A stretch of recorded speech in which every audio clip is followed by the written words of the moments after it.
Guys, welcome back to my channel Sania kitchen. আবার ফিরে এলাম নতুন একটা রেসিপি নিয়ে। রেসিপিটা হলো চিংড়ি মাছ দিয়ে মোচার ঘন্ট। বন্ধুরা, তাহলে তোমরা ভিডিওটা প্রথম থেকে শেষ পর্যন্ত দেখতে থাকো। বন্ধুরা, তাহলে চলো বানানো যাও। আমি ওভেনের মধ্যে একটা কড়াই বসিয়ে দিয়েছি। কড়াইটা আমার গরম হয়ে গেছে, আগে থাকতে গরম করতে দিয়েছিলাম। এর মধ্যে দিয়ে দেবো তেল।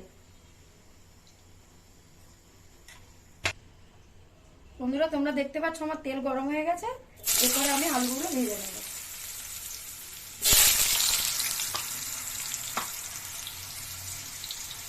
আলুর মধ্যে দিয়ে দেবো হালকা একটু লবণ আর একটু হলুদ গুঁড়ো।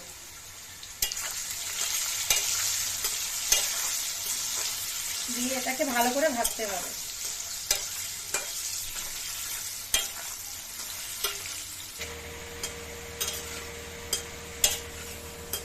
তাহলে তোমরা দেখতে পাচ্ছ আমার আলুগুলো ভাজা হয়ে গেছে। আমি আলুগুলোকে তুলে নেব।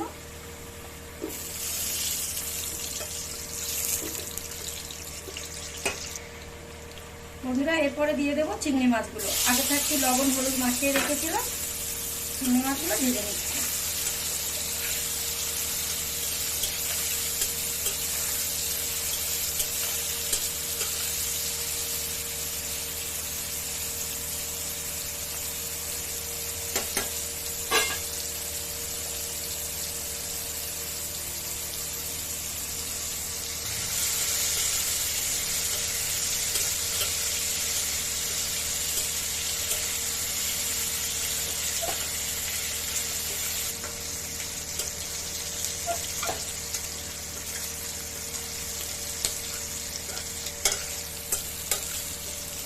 তোমরা দেখতে পাচ্ছ আমার চিংড়ি মাছগুলো ভাজা হয়ে গেছে।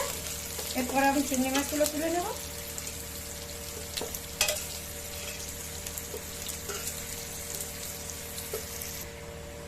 বন্ধুরা, তোমরা দেখতে পাচ্ছ আমি চিংড়ি মাছগুলো তুলে নিয়েছি। ওই তেলের মধ্যে আবার দিয়ে দেবো আমি জিরে। 1 চামচ জিরে দিলাম। শুকনো কাঁচা লঙ্কা দুটো মিক্স করে দিলাম। একটা তেজপাতা দিলাম। লবণ করে এরপরে দিয়ে দেবো পেঁয়াজ কুচি। দিয়ে এগুলো ভালো করে নাড়তে হবে।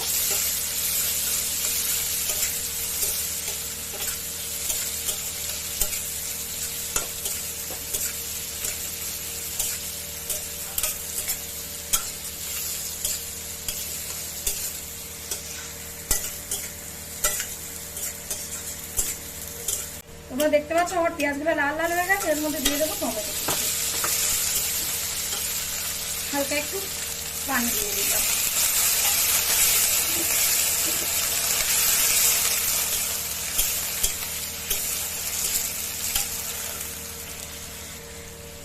বন্ধুরা, তোমরা দেখতে পাচ্ছ এরপরে দিয়ে দেবো আমি আদা রসুনের পেস্ট 1 চামচ।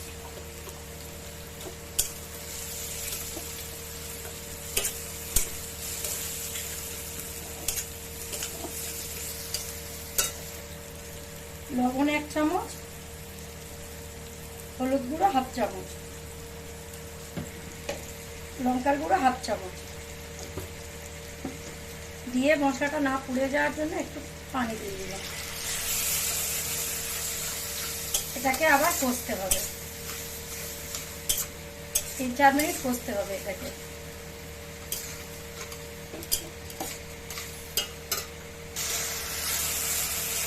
তোমরা দেখতে পাচ্ছ আমার মশলাগুলো কষানো হয়ে গেছে। এর মধ্যে আমি দিয়ে দেবো ভেজে রাখা আলুগুলো। আলুগুলো দিয়ে আরেকটু কষাতে হবে।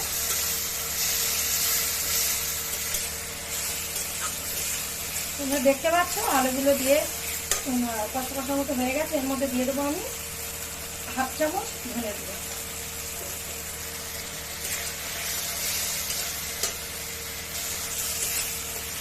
তোমরা দেখতে পাচ্ছ ধনে গুঁড়ো দেওয়ার পরে আমি একটু নাড়াচাড়া করে নিয়েছি। এরপরে দিয়ে দেবো আমি মশলাগুলো, সিদ্ধ করা মশলা আমি দিয়ে দিলাম।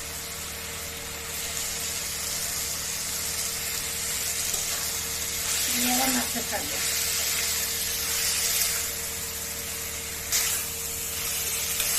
তাহলে দেখতে পাচ্ছ আমি মশলাগুলো দিয়ে কষাচ্ছি। আগে থেকে আমি লবণ আর হলুদ দিয়ে মোচাগুলো সিদ্ধ করে নিয়েছিলাম।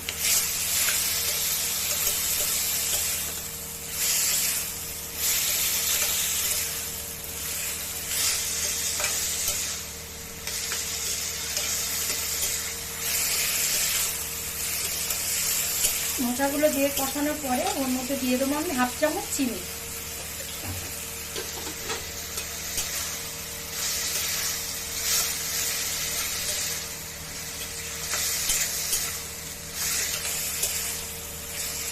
চিনিটা দিয়ে কষানোর পরে এবারে দিয়ে দেবো আমি ভেজে রাখা চিংড়ি মাছগুলো,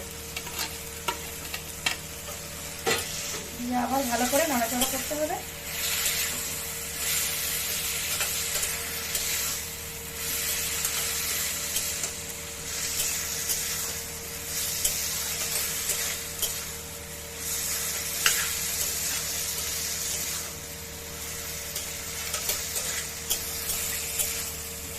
দেখতে পাচ্ছ চিংড়ি মাছগুলো দিয়ে কষিয়ে নিয়েছি, এর মধ্যে দিয়ে দেবো একটু পানি।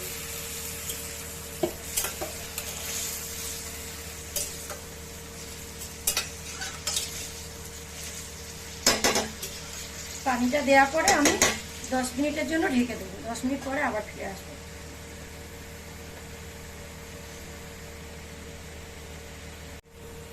তাহলে বন্ধুরা চলো 10 মিনিট হয়ে গেছে, আমি এবার ঢাকনাটা খুলে দেখবো।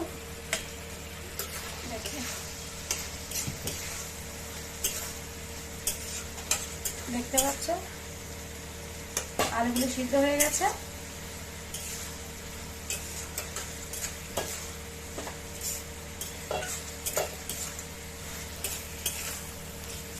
দেখতে পাচ্ছ চিংড়ি মাছ দিয়ে মোচার ঘন্ট রেডি। এর মধ্যে দিয়ে দেবো একটু ধনেপাতা কুচি, দিয়ে আর একটু নাড়াচাড়া করে নেব।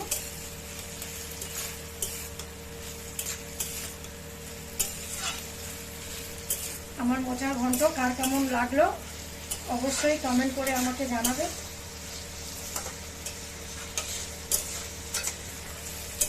আমি এটাকে সিম্পল ভাবে রান্না করেছি, তোমরা দেখতে পেলে আমি বেশি মশলা ইউজ করিনি, কোনো রকমের একদম হালকা মশলার মধ্যে আমি এই চিংড়ি মাছ দিয়ে মোচার ঘন্ট বানিয়েছি।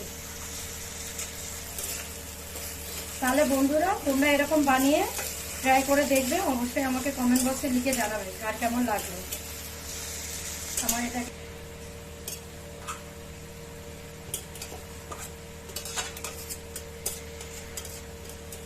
তাহলে বন্ধুরা তোমরা দেখতে পেলে চিংড়ি মাছ দিয়ে মোচার ঘন্ট আমার একদম রেডি। এবারে সার্ভ করবো এটাকে।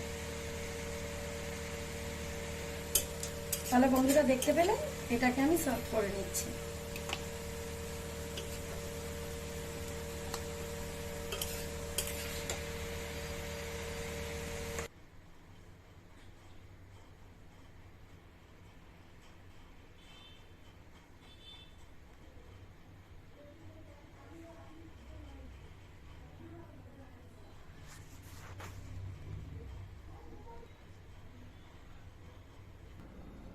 বন্ধুরা তাহলে তোমরা দেখে নিলে আমার চিংড়ি মাছ দিয়ে মোচার ঘন্ট একদম রেডি। তাহলে ভিডিওটা যদি ভালো লাগে আমার চ্যানেলটা সাবস্ক্রাইব করে দিও, কমেন্ট লাইক করবে আর ভিডিওটা বেশি বেশি করে শেয়ার করে দেবে। তাহলে বন্ধুরা আজকের ভিডিওটা আমি এখানেই শেষ করছি, আবার দেখা হচ্ছে অন্য কোনো একটা রেসিপির সঙ্গে।